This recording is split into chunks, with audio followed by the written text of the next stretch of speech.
હાલમાં જ times of ઇન્ડિયાના એક આર્ટિકલ મુજબ જ્યારે એક ફિમેલ પેશન્ટ દ્વારા ચેટ જીપીટીને પોતાના બ્રેસ્ટ લમ્પ વિશે ક્વેરી કરવામાં આવી ત્યારે ચેટ જીપીટી તરફથી એવો આન્સર મળેલો કે એ કોઈ સિરિયસ બાબત નથી, જેના કારણે ફિમેલ પેશન્ટે કોઈ પણ કન્સલ્ટેશન ના લીધું અને થોડા જ ટાઈમમાં એ બ્રેસ્ટ કાર્સિનોમા સ્ટેજ 2 તરીકે ડાયગ્નોસિસ થયું. અને બીજા એક ઉદાહરણમાં એક મેલ પેશન્ટે પોતાના પેટના દુખાવા માટે ચેટ જીપીટીને ક્વેરી કરેલી, પણ ઓબ્વિયસલી ડૉક્ટરની જેમ ડિટેલ હિસ્ટ્રી અને ઇન્વેસ્ટિગેશનના અભાવે પેશન્ટના ગેસ્ટ્રિક અલ્સર એટલે કે પેટના ચાંદા ઉપર ધ્યાન ન ગયું અને ચેટ જીપીટી દ્વારા આઇબુપ્રોફેન નામની એનાલ્જેસિક મેડિસિન સજેસ્ટ કરવામાં આવી.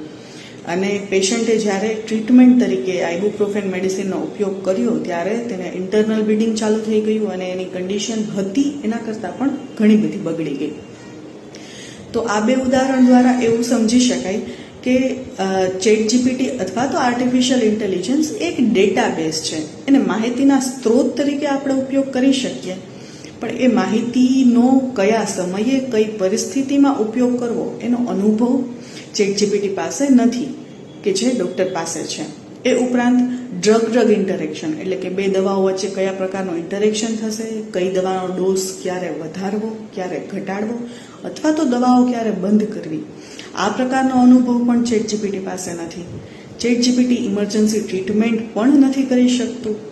તો આ બધા રીઝનને કારણે એવું કહી શકાય કે આર્ટિફિશિયલ ઇન્ટેલિજન્સ ડૉક્ટરનું સ્થાન ના લઈ શકે.